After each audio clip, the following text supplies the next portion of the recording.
Within the imposing walls of a prominent financial institution, a black man enters an important meeting, filled with confidence and determination to showcase his abilities.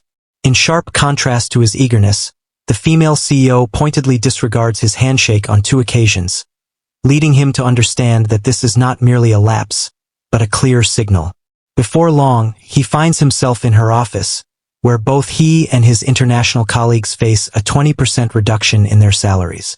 As murmurs of unfairness echo through the corridors, Ethan stands at a crossroads, to succumb to despair or to ignite a revolt. The headquarters of Orion Capital shone brightly in the early morning light, its glass facade mirroring the majestic skyline of New York City. The air was charged with anticipation, a low murmur of whispered conversations and swift movements, as staff readied themselves for the pivotal meeting of the quarter. The conference room, a vast area adorned with elegant leather chairs and a gleaming mahogany table, was beginning to fill with executives. Ethan Carter, clad in a sharp navy suit, entered with a composed demeanor, holding a folder filled with carefully organized reports. He had labored relentlessly for this moment, a chance to unveil his findings to the senior board, an opportunity to demonstrate, once more, that he was more than merely another analyst in the room. As he approached the table, his gaze fixed on Victoria Langley, the CEO of Orion Capital. At 50, she exuded an aura of unassailable command, her fitted black blazer and icy blue gaze perfectly complementing the meticulous precision with which she governed the company. Ethan had spent years in her employ, holding a deep admiration for her sharp business sense and her ability to make quick decisions. Yet, there was an underlying tension, an unarticulated presence that hung in the air with each encounter. A subtle aloofness, a deliberate, measured separation that appeared to be ever-present. He moved closer to her, reaching out with his hand. "Good morning, Ms. Langley," he stated, his tone calm and composed. Victoria's eyes darted to him for the slightest instant before she averted her gaze, feigning indifference. Instead, she extended her hand to Richard Dwyer, the chief operating officer of Orion Capital, meeting him with a confident handshake and a natural smile. Next, she continued along the line, engaging in friendly conversation with 2 additional executives, shaking their hands effortlessly. Ethan gradually lowered his hand, feeling the pulse tighten within him. He had previously extended her the courtesy of uncertainty. Perhaps she was preoccupied, perhaps she had simply overlooked him. But this time it was intentional. His presence felt like a mere footnote, a bothersome detail at its most extreme. He moved in closer. "Ms. Langley," he reiterated, his voice steady yet resolute. This time, she cast her gaze upon him. The atmosphere grew eerily still, as though the very air held its breath in expectation. Victoria's expression remained inscrutable, with a subtle tilt of her head serving as the sole sign that she recognized his presence. "Indeed, Carter," she replied, her tone sharp. I reached out my hand, and he replied calmly twice. She let out a quick breath through her nose, a faint smirk playing at the edge of her lips. "I suppose you did," she murmured, then turned away, completely dismissing him. A soft whisper flowed through the space. A few of the executives shared fleeting glances, while others averted their eyes with a sense of unease. Silence enveloped the room. Ethan allowed the moment to linger for a heartbeat, then withdrew, his jaw clenched. He sensed the heaviness of their silence enveloping him, the unvoiced pressure urging him to dismiss it, to accept that probing into someone like Victoria Langley would bring more complications than it was worth. However, he was determined not to let it slip away. "I must inquire, Miss Langley," he stated, his voice unwavering yet tinged with firmness. "Have I done something to deserve being overlooked? Or is there another explanation?" Victoria glanced over her shoulder at him, a spark of amusement dancing in her eyes. "Excuse me," she remarked, pretending to be unaware. "Ethan remarked that you shook everyone's hand except for his. Twice. I simply wish to understand the reason behind it." The atmosphere in the room grew charged, with the other executives suddenly engrossed in their notes, their watches, anything to avoid the unfolding dialogue. Victoria let out a soft sigh, followed by a measured, intentional shrug. "Oh, Carter," she said, her tone dripping with a sugary condescension. "Must everything revolve around race for you?" A chilling, piercing stillness ensued. Ethan sensed a constriction in his chest, the sting of her words wrapping around him like a smoldering flame. He had encountered this previously, listened to it before, the subtle effort to portray him as overreacting, as someone overly sensitive to the harsh truths of corporate existence. It served as a diversion, a tactic to shift the responsibility onto him, transforming him into the issue instead of addressing the behavior at hand. He inhaled slowly and deliberately. "That's not what I meant," he responded thoughtfully. "I posed a straightforward inquiry." Victoria's smirk deepened, and she replied with a smooth confidence. "I gave you my answer. Maybe next time you'll reconsider before jumping to conclusions." Before Ethan had a chance to reply, Richard Dwyer brought his hands together with a sharp clap, eliciting an uncomfortable laugh. "Okay, let's concentrate, shall we?" He spoke up, trying to guide the discussion back to its intended focus. "There are investors on standby." The atmosphere paused, then gradually, dialogue picked up again. Yet Ethan sensed the heavy aftermath of recent events, the silent acknowledgement that he had ventured into perilous ground. Victoria Langley had just asserted he was not one of them. He was endured, yet never genuinely embraced. Should he choose to confront that dynamic, the repercussions would rest solely on his shoulders. As he settled into his chair at the table, his pen hovering above his notes, he resolved quietly within himself. He was determined to see this through. The meeting continued, yet for Ethan, the atmosphere in the room had changed. Each word spoken, each chart displayed, each financial forecast examined, none of it could lift the burden of what had just transpired. Victoria Langley had brushed him aside in front of his peers, ridiculing his very existence, and not one individual had stepped forward to support him. He sensed the silent, apprehensive stares from several of the executives, as if they were aware that something was amiss but chose not to confront it. For the next hour, he maintained a keen focus, communicating only when essential, making certain his figures were undeniable. As the meeting drew to a close, Victoria barely recognized his presence, treating him as though he were invisible. Just as the executives started to leave the room, Ethan hardly had a moment to collect his notes before her voice sliced through the atmosphere, deep and incisive. "Carter, please come to my office." At this moment, discussion was not an option. A handful of remaining employees hesitated, their gazes darting in their direction, yet Victoria had already pivoted, making her way out of the conference room without pausing for his reply. Ethan inhaled deeply, then proceeded onward. Victoria's office stood as a sleek bastion of glass and steel, occupying the pinnacle of Orion Capital's headquarters. The floor-to-ceiling windows showcased the Manhattan skyline in flawless symmetry, yet the view felt distant and uninviting, much like the woman positioned behind the sleek, obsidian desk at its heart. She remained focused, not glancing up as he walked in. Instead, she sifted through a pile of documents, intentionally prolonging his wait.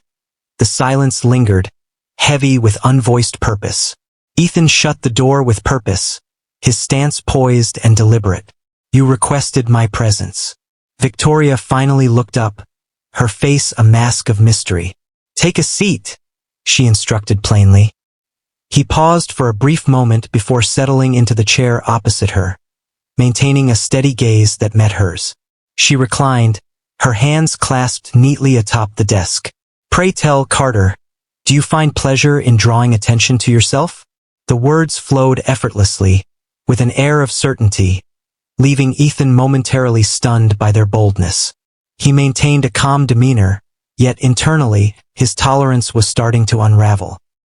He expressed his thoughts with caution, stating, "I don't see it that way." Victoria inclined her head just a touch, her eyes sharpening with focus. "Not at all?" "With all due respect, I posed a straightforward inquiry," he persisted. "You turned it into a grand display." Victoria emitted a soft, mirthless chuckle, her head shaking slightly. "How charming. Do you really believe this is merely about a handshake?" Ethan's jaw clenched, yet his gaze remained steady. She leaned in a bit, her voice dropping to a level that carried an unmistakable edge. "I'm not sure what kind of place you believe this is, Carter, but allow me to clarify something for you. Having talent and being skilled at your work does not entitle you to anything. Not my moment, not my regard, and definitely not a damn greeting." The raw directness of it struck him like a blow to the gut, momentarily stealing his breath away. There it stood. There was no facade, no subtle hints of superiority, only the stark, unadulterated honesty of her feelings toward him. Ethan maintained a calm and even tone. "I don't think anyone here is entitled to anything, Ms. Langley, but I hold the view that respect must be earned, and I believe I have done so." Victoria's lips twisted into an expression that resembled a smile, yet held an air of ambiguity. "Respect holds value, Carter, and I determine who can spend it." The space seemed unbearably cramped, yet Ethan stood his ground unwaveringly. He would not grant her the pleasure of being the first to look away. With a theatrical sigh, Victoria finally opened the folder on her desk, a moment she had been anticipating for quite some time. "Very well. If you're determined to battle over a perceived grievance, perhaps we should focus on issues that truly hold significance." She gracefully pushed a document across the desk in his direction. "Effective immediately, your salary has been revised." Ethan looked down at the meticulously typed numbers, and a wave of unease washed over him. A decrease of 20%. In effect right away. His fingers gently wrapped around the edge of the paper. "My salary is being reduced." Victoria offered a measured smile. "Enhancement, Carter. I anticipate that my employees will appreciate the opportunities available to them in this environment." In the absence of that gratitude, she simply pointed to the paper. "This serves as a wake-up call." Ethan tightened his jaw, yet before he could utter a word, Victoria retrieved another folder from her desk and pushed it in his direction. "And given your collaborative spirit," she continued seamlessly, "I have an assignment for you. Please notify all foreign employees in your department that their salaries have also been adjusted." He refrained from making contact with the folder. He reiterated, "Having made adjustments." "You mean diminished?" Victoria's smirk grew broader. "Language is open to interpretation, Carter. However, if you are determined." A gradual, frigid fury started to brew within him, yet he compelled himself to stay calm. "What is the reason?" Victoria reclined in her chair, observing him as if he were a somewhat entertaining enigma she had already unraveled. "Let's be real," she remarked, her tone laced with insincere compassion. "Is it justified for them to earn as much as their American counterparts? Is that just—" Ethan sensed a fracture deep within himself. A gradual, searing warmth twisted within his ribs, pushing against the meticulously crafted barriers of control he had established throughout the years. For the first time since entering this office, Victoria's expression grew more acute, as if she could perceive the change, the crack in his demeanor. "You have two options, Carter," she stated, her voice soft yet cutting.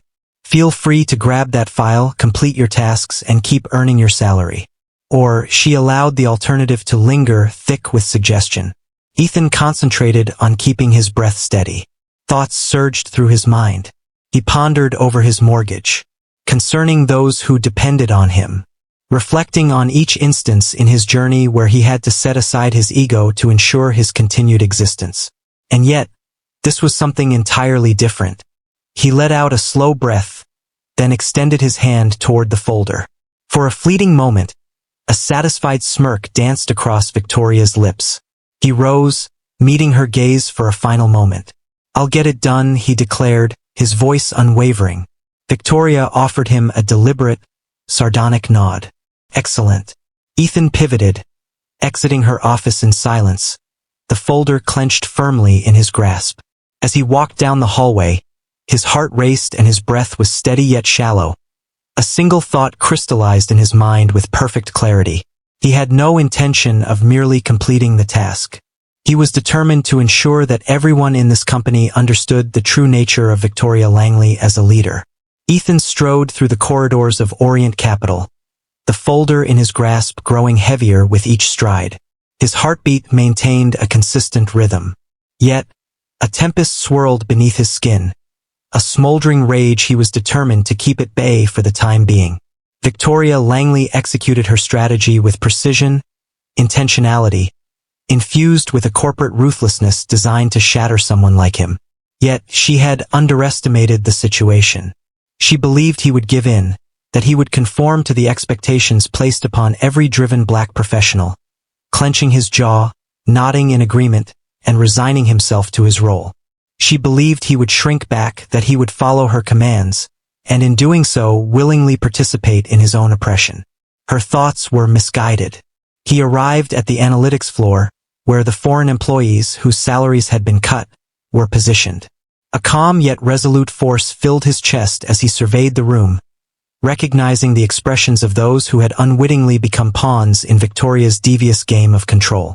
Carlos Rivera sat at his desk, typing with his characteristic precision, yet a palpable tension gripped his shoulders, and a fatigue lingered in his eyes that was absent previously. Mei Lin was engaged in a call, her demeanor meticulously composed. Yet Ethan noticed her habitual rubbing of her temple, a clear indication of her underlying stress. Adebayo Okafor reclined in his chair, gazing vacantly at his screen, fingers drumming absent-mindedly on the desk. He had been with Orion Capital nearly as long as Ethan had. A man whose exceptional acumen in investment strategy had rescued the company from multiple financial calamities. And now, he had become just another entry on Victoria's list of changes. Ethan took a deep breath, then approached Carlos first.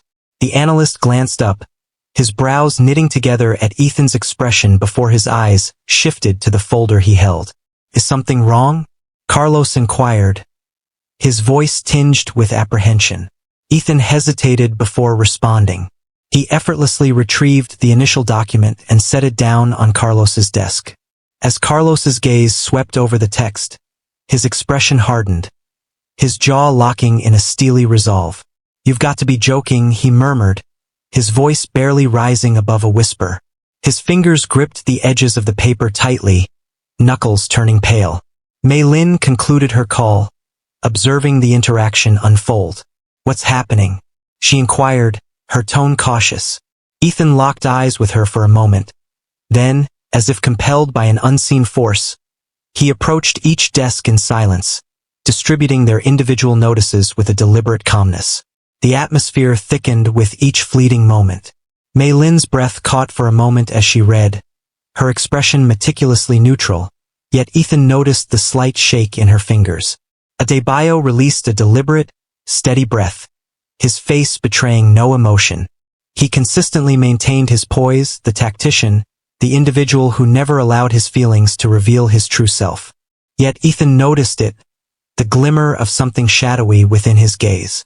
A heavy silence lingered in the air until Carlos finally spoke up. "What is the reason behind this?" His voice cut through the air, yet underneath lay a rawness, an echo of betrayal lurking just beneath the surface. "What sets us apart?" Ethan placed the folder on the desk, his palms pressing firmly against the surface. "Because Victoria Langley perceives us as unequal," he stated, his tone subdued yet resolute. "In her view, we ought to appreciate our blessings, and to challenge her perspective diminishes our value." He surveyed the room, locking eyes with each person present. "This goes beyond mere performance. It revolves around influence." Adebayo emitted a sound that resembled a dry, humorless laugh. "She's ensuring that we are aware of who possesses it." Mei Lin took a deep breath, her gaze fixed on the document. "My mortgage just went up," she murmured, her voice barely above a whisper, as if confiding in the silence around her. "Now, I must inform my parents that I won't be able to assist them with theirs." Carlos emitted a sharp, disdainful scoff. "I wouldn't be surprised if the board is completely unaware of this situation." Ethan confirmed that they do not. This was her choice, one-sided, and she anticipates that we will accept it without protest. Carlos tossed the paper onto his desk with a flick of his wrist. "What does it matter? Do we simply consume it? Is it really that simple to just accept this?" Adebayo leaned in, his fingers drumming a steady, measured beat on the desk. He pondered, weighed his options, as he invariably did when confronted with a dilemma that lacked a straightforward answer. Then he raised his gaze. "What's your next step?" he inquired of Ethan straightforwardly. Ethan breathed out, calm and measured. "We won't let this go unnoticed," he stated. "We made it clear to everyone what type of leader she truly is. We embark on this journey together." Adebayo observed him intently for a moment, then nodded, a flicker of something perilous dancing in his expression. "Let's dive into our tasks." The atmosphere in the office had transformed into a palpable force, a gradual accumulation of pressure that weighed heavily on the walls, on each inhalation, on the silent acknowledgement that this day would stand apart from all others. The news traveled quicker than Ethan had anticipated. As the lunch hour approached, the soft murmurs evolved into a subtle act of resistance, a wave of discontent sweeping across the departments, akin to a tempest brewing just out of sight. He had engaged with countless individuals, observing how their faces transformed from skepticism to indignation, eventually settling into a resolute and unwavering demeanor. The unfairness was evident. The inquiry was whether they would rise to the occasion. Adebayo was the pioneer in making the commitment. "We never approach this with half measures," he had stated, his voice steady and intentional. "When we commit, we go all in." Carlos and Maylin were next to arrive, and gradually, one by one, others began to join them. Some paused, apprehension gripping their shoulders, their lips shaping unvoiced inquiries about mortgages, visas, medical expenses. Ethan grasped that fear. He had experienced it firsthand. Yet he was acutely aware that fear was precisely the weapon Victoria Langley relied upon, and he was determined not to succumb to her tactics. At 3 o'clock, an eerie silence enveloped the office. Desks were filled, screens aglow, yet productivity was absent. The atmosphere shifted, now charged and alert. Ethan stood at the heart of the analytics floor, his chest rising and falling with measured breaths, his pulse unwavering despite the gravity of the moment ahead. He cast a brief look at Adebayo, who responded with a subtle nod. Without uttering a single word, Ethan stood up from his chair. One after another, the rest trailed behind. They advanced together, a quiet, purposeful line navigating the hallways, gliding by transparent conference rooms where executives paused to gaze, past assistants who tensed in their chairs, past staff members who murmured anxiously into their devices. As they ascended to the executive floor, the atmosphere became heavy with a palpable tension, the kind that precedes a moment of no return. They came to a halt, directly in front of Victoria Langley's office. Ethan simply walked in. He took it upon himself without seeking approval. With a gentle push, he opened the door and entered the room. Victoria lingered at her desk, her fingers drumming idly on the surface, as though she had anticipated this moment from the very beginning. She glanced at the employees crowding the doorway before returning her attention to Ethan, a hint of amusement playing at the corners of her mouth. "Well," she remarked, tilting her head just a bit. "This is intense." Ethan was efficient with his time. "We are not working," he stated, his tone calm and unwavering. "This policy must be reversed first." Victoria exhaled slowly, shaking her head as though she were managing a group of youngsters. "Carter," she let out a weary breath. "It seems there may be a misunderstanding regarding your position in this situation, so allow me to clarify something for you. You hold a position within the organization. This indicates that you adhere to instructions. One does not impose requests." Ethan advanced a step. "Neither do you," he remarked, not without repercussions. Her smirk remained steadfast, yet a fleeting glimmer in her eyes betrayed a subtle acknowledgement that this was not the serene acquiescence she had expected. She reclined in her chair, interlacing her fingers. "So, if I understand correctly," she said with a calm demeanor, "your group of so-called revolutionaries believes you can pressure me into changing a financial decision simply because it doesn't align with your preferences." Ethan remained unblinking. He declined, stating, "No, we're not requesting." The atmosphere was thick with anticipation. Victoria let out a quick breath through her nose, her amusement transforming into a more frigid, piercing look. "Are you certain about your actions?" she inquired. "You are putting your employment at stake. Each and every one of you." Her eyes roamed the space, taking in every detail. I have the authority to dismiss anyone present here. Adebayo advanced with purpose. Then do it, he stated, his tone steady and deliberate. Dismiss all of us. Clarify to the board the rationale behind the decision to reduce salaries for international staff and the subsequent termination of those who do not comply. Clarify to the investors the reasons behind your company's recent emergence in national news concerning discrimination issues. Victoria's face remained impassive, yet Ethan caught the brief glimmer of thoughtfulness in her gaze, the subtle indication that she was assessing the potential consequences.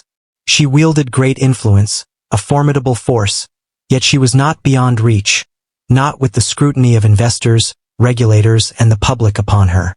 Silence lingered, a piercing, relentless stillness. She took a slow, measured breath and leaned in closer. Carter, she uttered, her tone as frigid as winter's breath. A significant error has just been committed. Ethan locked eyes with her, and for the first time since the onset of this conflict, he permitted himself the faintest trace of a smile. He replied softly, "No, you accomplished that." The stillness enveloped the office, dense and unyielding. Victoria Langley reclined in her chair, her fingers interlaced, her face a mask of inscrutability. The tension of the standoff lingered, palpable yet unarticulated. Behind Ethan, the assembled employees remained taut, their shared defiance flickering brightly, yet a shadow of uncertainty had started to infiltrate their expressions. A confrontation was anticipated. They anticipated a response. However, Victoria's response was not what they had anticipated. Suddenly, before another word could escape anyone's lips, the door burst open. Jonathan Price, a distinguished member of Orion Capital's senior board, entered the room. His presence drew attention immediately, and even Victoria, despite her unwavering confidence, turned to him with a subtle tilt of her head. The atmosphere in the room remained charged, yet it transformed, adjusting as all eyes turned to anticipate the unfolding events. Jonathan's eyes scanned the room, absorbing the expressions of the employees, the inscrutable look on Victoria's face, and finally Ethan, who stood at the heart of it all, calm and resolute. What is happening in this situation? Jonathan's voice carried a serene steadiness, yet beneath it lay a subtle command that indicated he wasn't inquiring merely for the sake of curiosity. Victoria let out a soft breath, leaning in closer, her elbows propped on the desk. As she spoke, her voice carried a unique quality, neither harsh nor frigid, but rather tinged with a hint of amusement. "Well," she remarked, "it appears Mr. Carter has ultimately revealed to me what I was seeking." Ethan narrowed his eyes, his pulse calm yet his thoughts surged with intensity. "What is the significance of that?" Victoria observed him intently for a prolonged moment before redirecting her attention to Jonathan. "Why not share it with them?" She indicated him with a gesture, as though passing the last piece in a masterfully executed strategy. Jonathan let out a weary sigh before pivoting to confront Ethan and the team gathered behind him. "This was a test," he stated plainly. A wave of uncertainty swept over the assembled staff. Ethan's initial response was muted, his instincts heightened, and his mind struggled to embrace the words as they were presented. "A test," he reiterated, his voice measured and steady. Jonathan gave a slight nod. "We have been in search of a leader," he remarked. "A person who comprehends the inner workings of this organization and possesses the bravery to advocate for justice, even in the face of significant challenges. Someone who doesn't merely manipulate figures on a spreadsheet but understands how to stand firm against injustice." His gaze held a steady resolve. "We had to determine if you were the one." The words settled gradually, yet Ethan remained on edge. "Not at this moment." "Are you really saying," he asked, his tone steady, "that everything Victoria did, the salary cuts, the threats, the whole power play, was all part of some corporate experiment?" Victoria smiled, a slow, knowing smile that hinted at the success of a meticulously crafted plan. "It's not an experiment, Carter," she stated. "A trial. And well done." She reclined in her chair, arms crossed with a thoughtful demeanor. "You succeeded." Behind Ethan, the responses varied. Mei Lin released a quick breath, caught between relief and disbelief. Carlos whispered a few words in Spanish, barely audible. Adebayo, consistently the individual who envisions the broader perspective. He nodded once, a subtle indication that he might have started to sense something amiss, yet he refrained from taking the risk of making a guess. Ethan, on the other hand, was determined not to let this go without a fight. His jaw was set, his hands remained clenched at his sides. So all of this, everything you put us through, was just a game to you. His voice carried a low, measured quality, yet it held a distinct sharpness beneath the surface. Victoria's smile remained steadfast. It was never just a game, she stated plainly. It was essential. She motioned toward the staff member positioned behind him. Do you really believe that confronting me today was a challenge? Imagine facing a room full of investors, each one weighing the fate of millions of dollars in their hands. Consider challenging the deep-rooted biases that have permeated corporate frameworks for many years. This company requires more than just another executive who can handle figures, Carter. A leader is required, one who understands the right moments to engage in battle. She allowed her words to linger before continuing. And now I realize we possess one. Ethan locked eyes with her, his thoughts swirling as he struggled to make sense of it all. The fury lingered, the sense of betrayal from being played, from believing he was battling for his position, when in truth, he had been contending for something altogether different. Yet, beneath that fury, another feeling emerged, a moment of clarity. She had compelled him, challenged him to demonstrate his worth in a manner that no advancement could ever achieve. Despite his disdain for the approach, he had to acknowledge the outcome. Jonathan advanced with purpose. In effect, right away. You'll take on the position of Vice President of Corporate Strategy, he remarked, giving a slight, understanding nod. You deserve it. The words settled with an undeniable weight. For the first time since the onset of this battle, the gravity of recent events pressed heavily upon Ethan's shoulders. Behind him, Mei Lin released a soft, breathy laugh. Carlos gave him a hearty pat on the back. And Adebayo simply muttered, "Well, damn." Victoria rose, carefully adjusting the fabric of her blazer. It seems this is the moment for a handshake, she reflected. Ethan let out a sharp breath, feeling the tension in his chest begin to ease, if only a little. He reached out his hand. This time, Victoria seized it. And just like that, everything shifted. Come along and engage with us as we share impactful narratives by clicking the like and subscribe buttons. Be sure to activate the notification bell to begin your day with deep insights and genuine compassion.